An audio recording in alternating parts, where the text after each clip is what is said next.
आइए हम बाइबल में से एक पद निकालें, एक अध्याय निकालें। यूहन्ना की इंजील उसका 8 अध्याय और 1 पद से लेकर हम 11 पद, इन पदों को हम मनन करेंगे।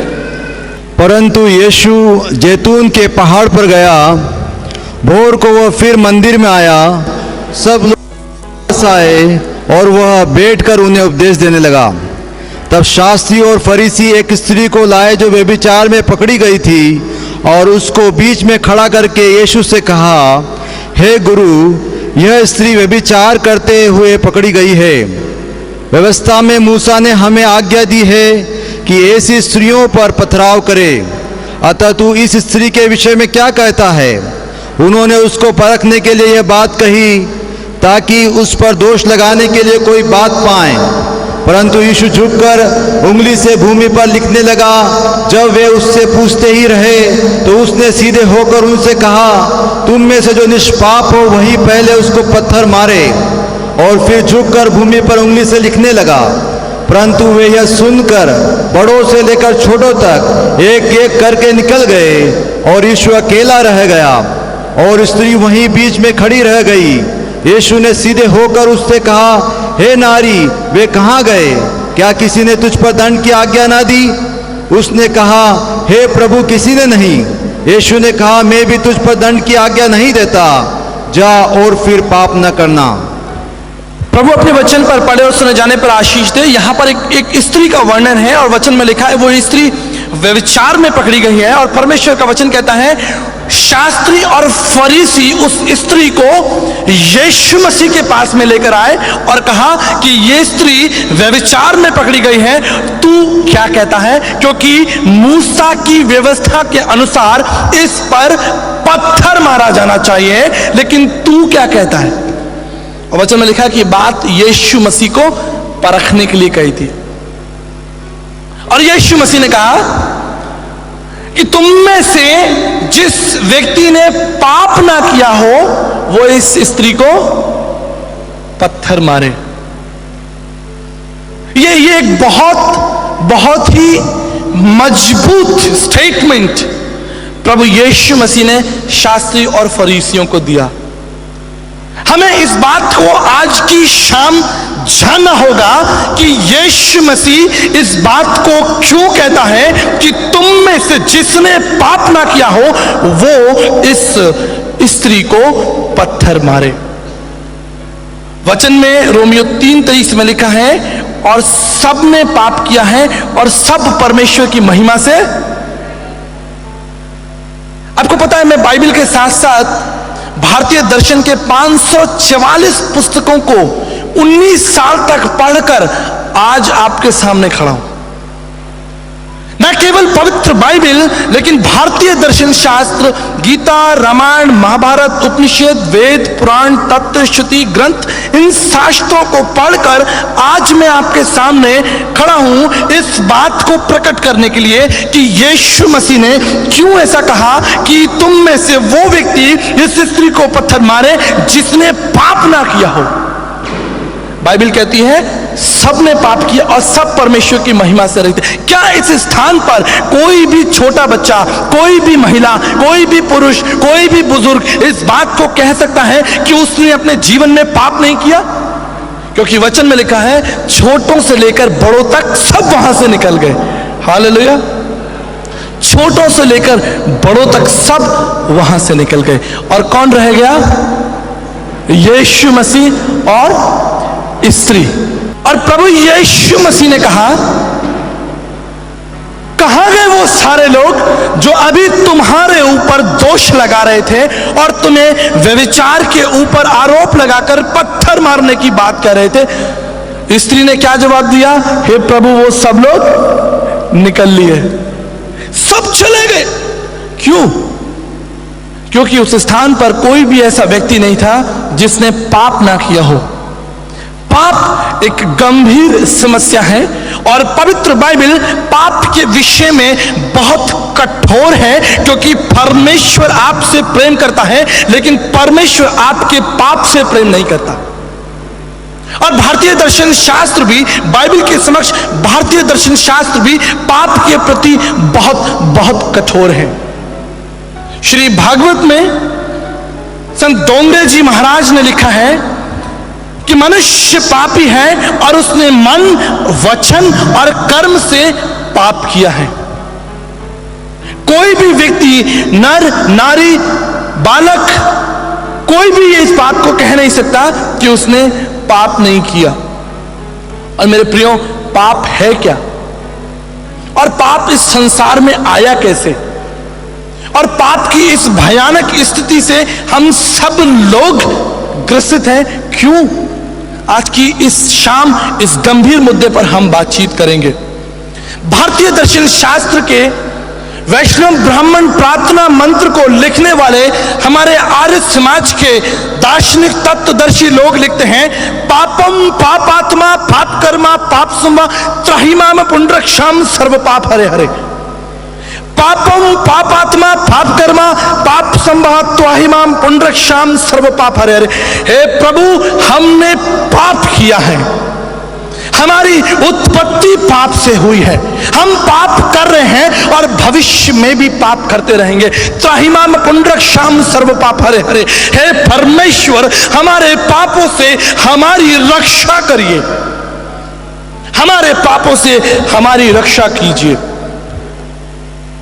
संत पौलुस कहते हैं कि सबसे बड़ा पापी मैं हूं।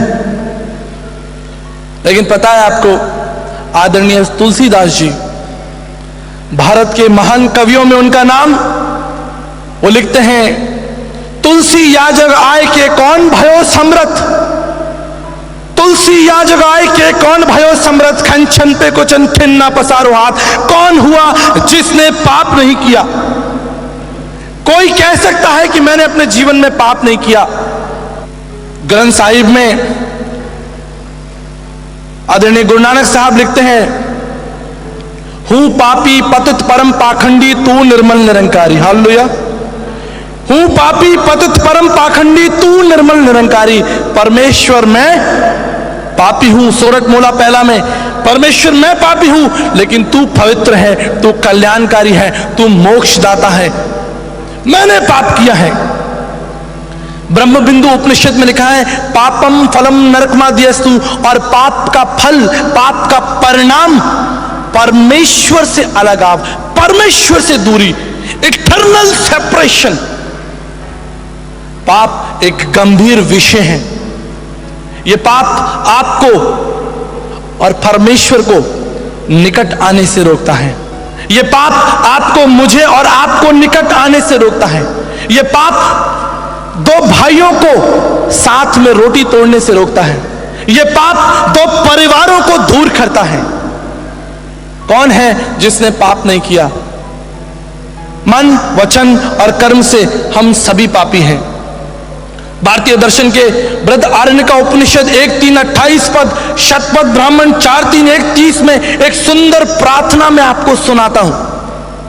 यह लिखा है, अस्तो मा सद्गमया तमसो मा ज्योतिर्गमय मृत्युमा अमृतगमय। हमें असत्य से सत्य की ओर लेकर चले। अस्तोमा सद्गमय तमसोमा ज्योतिर्गमय, तमस अंधकार, हमें अंधकार से आप ज्योति में लेकर चले। मृत्युमा अमृतगमय, और हमें मृत्यु से निकालकर अनंत जीवन तक लेकर चले। मेरे प्रियो, यह प्रार्थना किससे की जा रही है और कौन है जो हमारी इस प्रार्थना का उत्तर देगा? इस प्रश्न के साथ 19 साल पहले मैंने इस यात्रा को शुरू किया, 19 years बैक। कौन है वो परमेश्वर जो मुझे असत्य से निकालकर सत्य में लेकर चलेगा, अंधकार से निकालकर ज्योति में लेकर चलेगा? कौन है वो परमेश्वर जो मेरे पापों को क्षमा करेगा? महाभारत के इस शांति पर्व अध्याय को ध्यान से सुनिए। अशुद्धा परम पापम शुद्धा पाप प्रमोचनी। अविश्वासी होना पापी है, लेकिन विश्वास आपके पापों को मिटा देगा। मैं किस पर विश्वास करूं? कौन मेरे पापों को मिटाएगा? कौन है वो जो मेरे पापों को मुझसे दूर करेगा। मैं इस प्रार्थना को किसके सामने करूं, क्योंकि आदरणीय तुलसीदास जी कहते हैं कंचन पे कुंचन खिन्न पसारो हाथ। कौन है जिसने पाप नहीं किया। काम क्रोध मद लोभ की जब लग मन में खान, और तब लग पंडित मूर्ख हो तुलसी एक समान। हम सब ने पाप किया है, मन से, वचन से और कर्म से। और पवित्र शास्त्र बाइबल कहती है कि मनुष्य के पास इसका समाधान नहीं है कि वो तुम्हारी रक्षा कर सके। इसलिए ऋग्वेद के इन मंडलों को बड़े ध्यान से सुन लीजिए। ऋग्वेद का 10वां मंडल 133 पद 6 अध्याय के अनुसार लिखा है, हमें पाप से स्वतंत्र करिए। हे परमेश्वर, हम पाप में डूबे जाते हैं, हमारे पाप को हमारे जीवन से दूर करिए। ऋग्वेद के 7वें मंडल 86 पद के अनुसार लिखा है, हमें दंडित मत करिए, पाप के लिए हमें दंड मत दीजिए। हमें पाप के लिए दंडित मत करिए। मेरे प्रियो, क्या आप पाप के लिए दंड प्राप्त करना चाहते हैं? हम में से कौन होगा जो पाप के लिए मरने के लिए तैयार है? कोई है जो अपने पाप को जगजाहिर करे? आपको पता है लोग यीशु मसीह के निकट नहीं आते, क्यों? What is the reason? Yeshu Masih के समक्ष नहीं आते। क्यों नहीं आते? क्योंकि वो विश्वास नहीं कर पाते कि वो पापी हैं। अरे यीशु मसीह ने कहा, जिस तरह ये ज्योति को आप देख रहे हैं, इस लाइट को आप देख रहे हैं, जब लाइट चमकती, ज्योति चमकती है, कार्य प्रकट हो जाता है, जीवन प्रकट हो जाता है। यीशु मसीह ने कहा, मैं जगत की ज्योति हूं, और ज्योति अंधकार के ऊपर चमकती है। और प्रभु ने कहा, मैं जगत की ज्योति हूं, और यीशु मसीह हमारे ऊपर चमकता है। और जब यीशु हमारे ऊपर चमकता है, हम भागने लगते हैं, क्योंकि हमारे जीवन पाप से भरे हैं। मैंने इसके विषय में एक शोध किया, क्यों लोग यीशु मसीह के पास नहीं आना चाहते, क्यों यीशु मसीह के नाम से घबराते हैं, क्यों यीशु मसीह के नाम से कतराते हैं। इस शोध में मैंने पाया कि उन्होंने अपने जीवन पर प्रकाश डालने नहीं दिया। यीशु मसीह कहता है, मैं जगत की ज्योति हूं और मैं तुम पर चमकूंगा। आप सोचिए, रात में 3 बजे जब कुछ चोर लोग मिलकर किसी घर का दरवाजा तोड़ रहे हो, ताला तोड़ रहे हो, और उनके ऊपर ज्योति चमका दी जाए, क्या हाल होगा? क्या हाल होगा? वो चोर वहां से भागेगा। और यीशु मसीह कहता है, मैं जगत की, इसलिए लोग भागते हैं यीशु मसीह के नाम से। जब यीशु की रोशनी उनके ऊपर पड़ती है, उनके कार्य प्रकट हो जाते हैं। और यही तो हम नहीं चाहते कि हमारे कार्य प्रकट हो।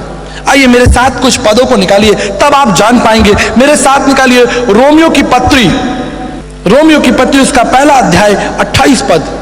जब उन्होंने परमेश्वर को न ध्यान से सुनिए, जब हमने परमेश्वर को जानना ना चाहा, तो परमेश्वर ने उन्हें भी उनके निकम में मन पर छोड़ दिया। जी, परमेश्वर ने हमको स्वतंत्रता दी है। पवित्र शास्त्र, पवित्र बाइबल बताती है कि परमेश्वर ने मनुष्य को अपनी समानता में बनाया है। उसने कोई मशीन नहीं बनाई है। वो चाहता है कि हम स्वतंत्र हैं। इसलिए परमेश्वर का वचन प्रकाशित वाक्य 3 अध्याय में कहता है, मैं तेरे द्वार पर खड़ा खटखटाता हूं, अगर तू द्वार खोलेगा तो मैं भीतर आऊंगा। He wants to give you freedom। अगर आप चाहते हैं कि परमेश्वर आपके जीवन में कार्य करे, तभी वो आपके जीवन में कार्य करेगा। इसलिए यहां पर लिखा है कि जब उन्होंने परमेश्वर को पहचानना ना चाहा, परमेश्वर ने उनको छोड़ दिया।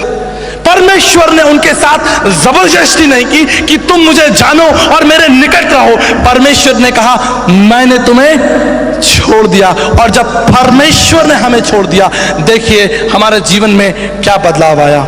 कि वे अनुचित काम करें, जी, इसलिए वे सब प्रकार के अधर्म और दुष्टता और लोभ और भेदभाव से भर गए, और ढाह और हत्या और झगड़े और छल और ईर्ष्या से भरपूर हो गए, और चुगलखोर, बदनाम करने वाले, परमेश्वर से घृणा करने वाले, दूसरों का अनादर करने वाले, अभिमानी, डींगमार, बुरी बुरी बातों के बताने वाले, माता पिता की आज्ञा न मानने वाले, निर्बुद्धि, विश्वासघाती, माया रहित और निर्दयी हो गए। वे तो परमेश्वर की यह विधि जानते हैं कि ऐसे ऐसे काम करने वाले मृत्यु के दंड के योग्य हैं। तो भी न केवल आप ही ऐसे काम करते हैं, वरन करने वालों से प्रसन्न भी होते हैं। परमेश्वर से दूर होकर हमारे जीवन में ये बातें आ गई।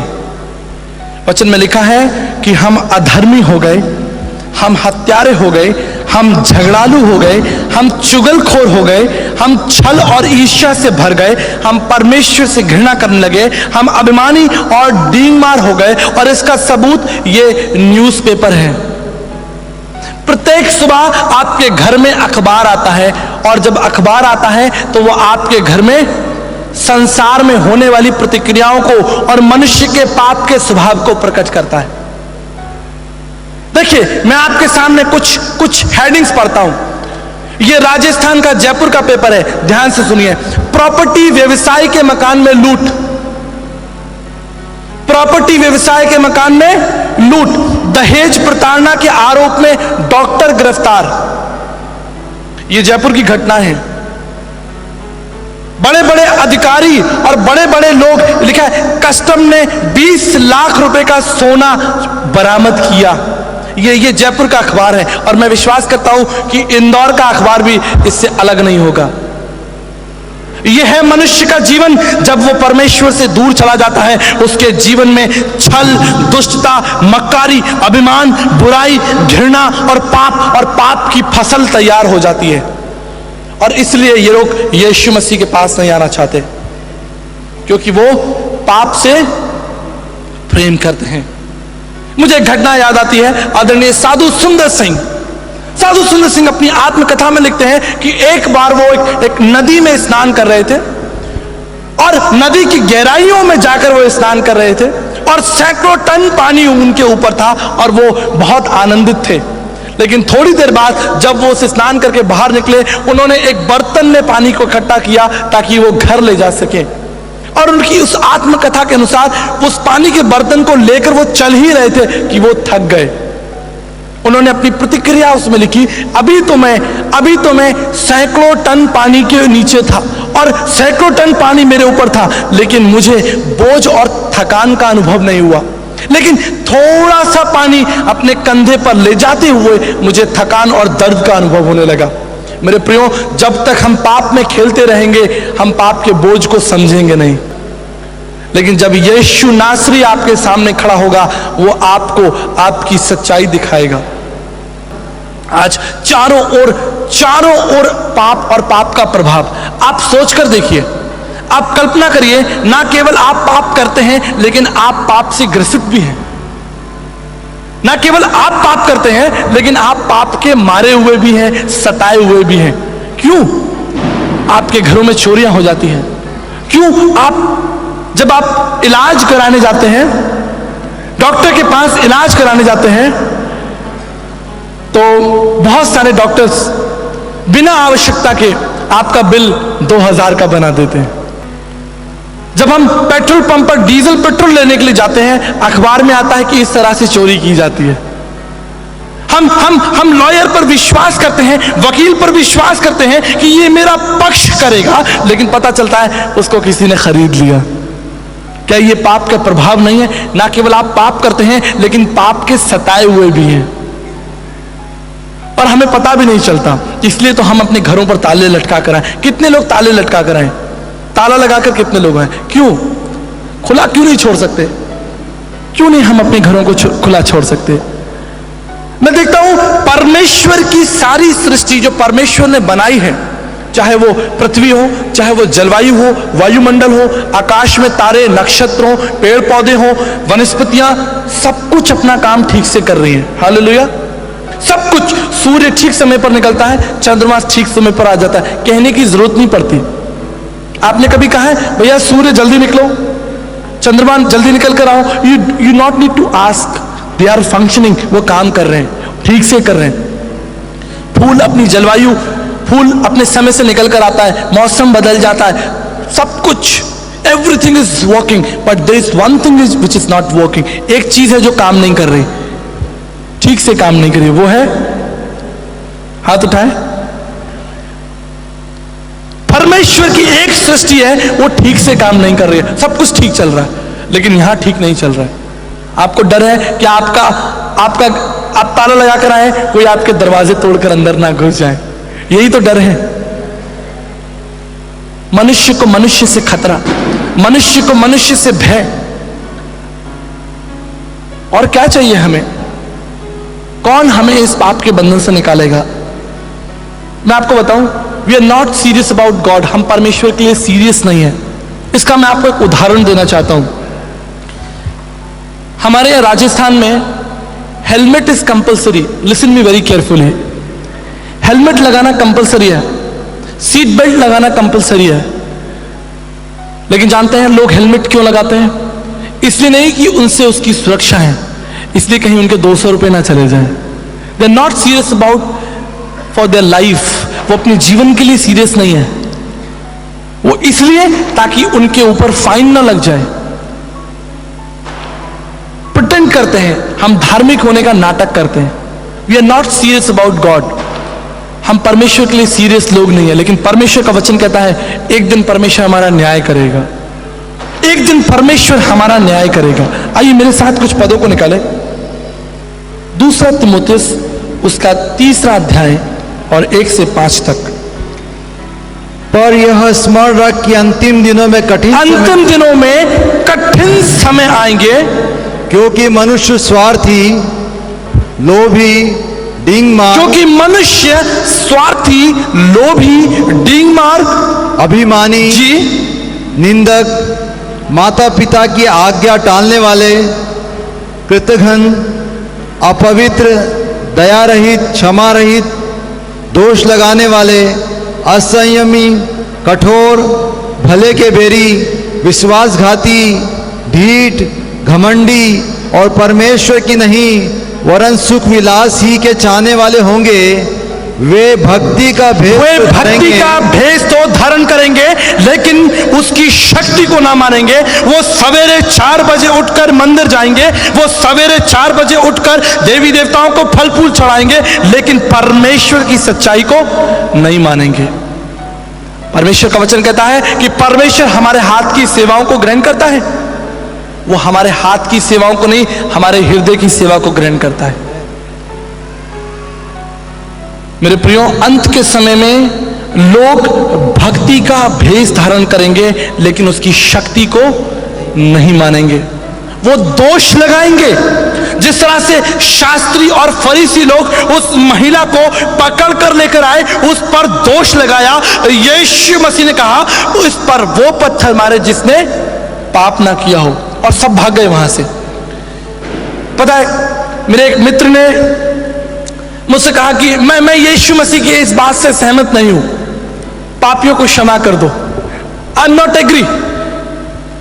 पापियों को तो दंड देना चाहिए, पापियों को नाश करना चाहिए। I said very true. आप ऐसा सोचते हो कि पापियों को नाश करना चाहिए। Let me tell you this evening, बहुत से लोग तुम्हारे विषय में भी यही सोच रहे हैं। आप समझ रहे हो? बहुत सारे लोग तुम्हारे विषय में भी यही सोच रहे हैं कि इसको नाश कर देना चाहिए। किस किस से बचोगे? आप सोचते हो कि आप पापियों को नाश कर दोगे? महाभारत के युद्ध में अर्जुन ने श्री कृष्ण से कहा, ध्यान से सुनिए, कि मैंने अपने हाथों से अपने सगे संबंधियों को, कुटुंबियों को मारा, अपने गुरुओं को, अपने भाइयों को इन हाथों से मारा। अब मेरा ये हाथ पाप से थरथराता है। अब मैं क्या करूं कि मैं इस पाप के बंधन से दूर किया जाऊं? श्री कृष्ण ने अर्जुन को गीता के 18वें अध्याय 62वें श्लोक में एक सलाह दी है। तुम्हें शरणम गच्छ सर्वभावेन भारतम तत्प्रशासनम प्रशासति शाश्वतम। तुम उस परमेश्वर के पास जाओ जो तुम्हें अपने अनुग्रह से क्षमा करेगा। हालेलुया। मेरे प्रियो, यह अनुग्रह है कौन और इसका स्रोत कौन है और कौन मुझ पर अनुग्रह करेगा? 33 करोड़ देवी देवताओं के बीच में यीशु मसीह कौन है? 19 साल इस अध्ययन के बाद आपके सामने इस स्थान पर खड़ा हूं। क्या यीशु मसीह ही परमेश्वर है? क्या यीशु मसीह का अनुग्रह मेरे लिए काफी है? प्रभु कहते हैं माई grace is sufficient for you, मेरा अनुग्रह तुम्हारे लिए। क्यों प्रभु यीशु मसीह का अनुग्रह हमारे लिए काफी है? क्योंकि उसने मेरे पापों का बोझ उठाया। हालेलुया। अरे सबने मेरे पापों के ऊपर दोष लगाया, लेकिन यीशु मसीह ने मेरे पापों का बोझ उठाया। मैं चाहती हूँ कि भाई इस तरह के जाके पूरे देश में हमारे देश के लोगों को जागरूक करें, हर जगह जाके। और मैं विशेष करके भाई के लिए बताना चाहती हूँ कि अभी कुछ दिन पहले ही मैंने भाई का मैसेज शुभ संदेश में देखा, और मैंने उनका संदेश जो देखा मैं बहुत अच्छा लगा मुझे। परमेश्वर के उद्धार को लोगों ने और अच्छी तरह जाना।